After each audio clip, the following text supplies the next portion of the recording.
Hello again, Dan Alasso with Making History, and today I want to show you how I process microfilm. Now I am super fortunate to have a great interlibrary loan librarian who can get me microfilms, and actually can even get me microfilms when lending libraries don't really want to lend them out. Now this, for instance, is a volume of the new Harmony Gazette, which is almost impossible to get. There are only a couple of libraries that have it. Now, unless I'm mistaken, this is actually even mislabeled.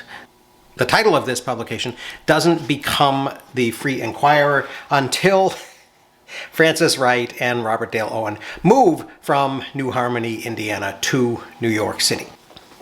So my librarian was able to find it anyway, and actually she told me she wrote a letter to the lending librarian and said, please, please, could we have it? The guy who wants it will take really good care of it. And that worked. The lending librarian actually let us have it. So that is really cool. And thank you very much, Carleton College. Now, what I do with this is I scan it. And for people who haven't seen microfilm before, this is what it looks like. So this is 1825 to October 22nd, 1831. So this actually probably does include some issues of the Free Inquirer after they moved to New York. But the ones that I want are from 1825, 26, 27, and into 28 when they move to New York City, because those are the ones that I don't have. So the way that I process these is I have bought this little Kodak film scanner. And so this is a slide and film scanner that connects via USB. So all I do is I plug it in to a USB port, and I have a little take-up reel here. So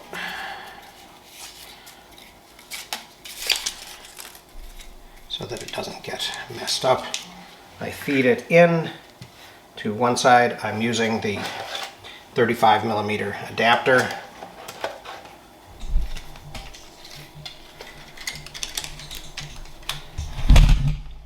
Hey, stop that. The cat is trying to get at my camera. So I feed it into one side.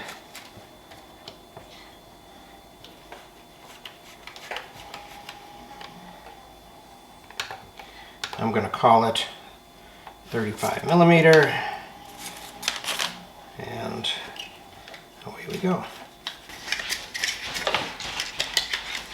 And then I feed it into my take-up reel and begin winding.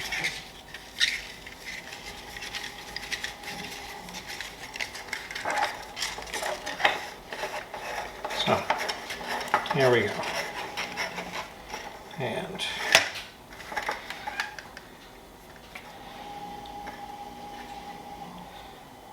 quick picture of that.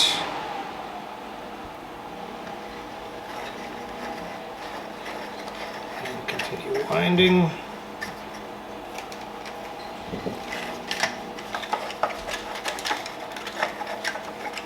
There's volume 1, and here are the first pages. And because of the way the pages are actually positioned, I am going to have to jump back and forth between one and the other. So I will take a picture of this one first, and then I will make sure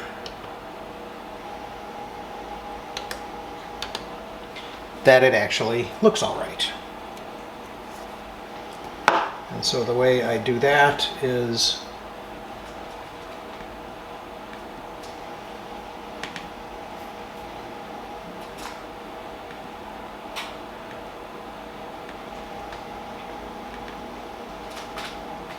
oh, that looks good. So ultimately what I will do with each of these is I will crop it like so, then rotate it, and it looks like that is going to work for me. That is definitely readable. So that looks pretty good. Now what I am going to do is I am going to go back to 135 film, and now, as you'll see, this is going to be on both sides. So now I can take a picture of this one. Boom.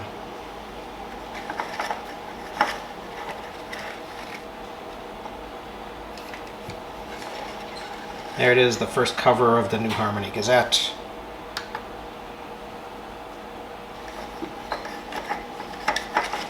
Blank page, I don't need to keep the blank page.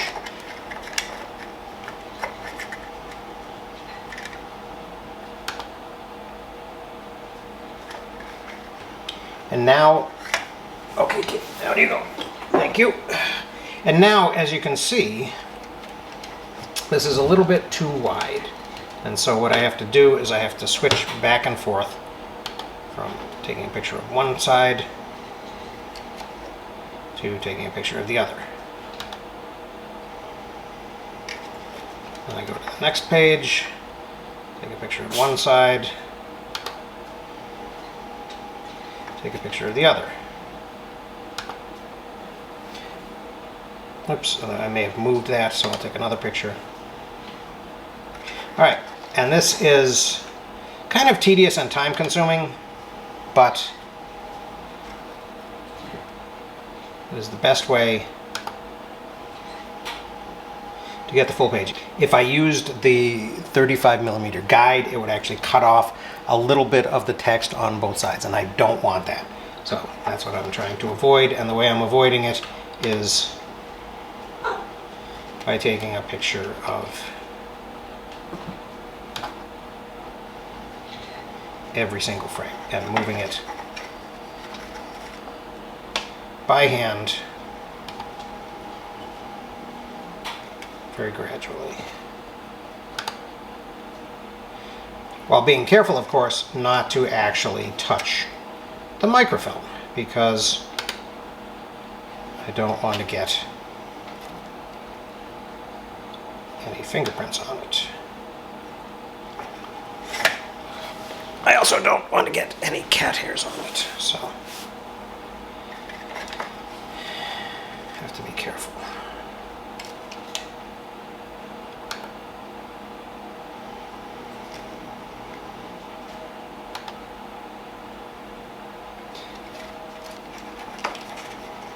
So the point of doing this is so that obviously I can read every page from edge to edge. And the reason that I've asked for the new Harmony Gazette is because this, I think, is one of the very earliest free thought periodicals in America. And so this is how I do it. It's going to be very time consuming. Once again, I'll show you what it looks like when I load it up to the computer. So then when I'm done with that, what I do is I go through each of these and I look at them. So this was the second piece of the table of contents. Crop it, rotate it.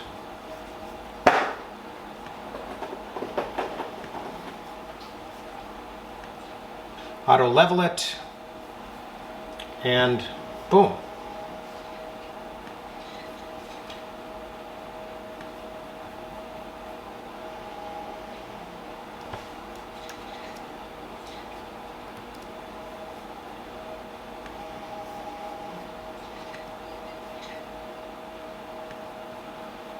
Volume 1, number 1. Look at that. I am very excited about reading these things.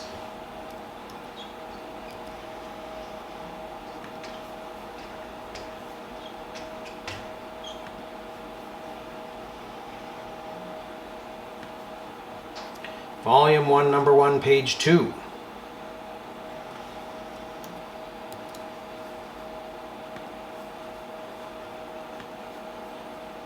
Volume 1, number 1, page 3, 1825. There's going to be a lot of good information here. Volume 1, number 1, page 4.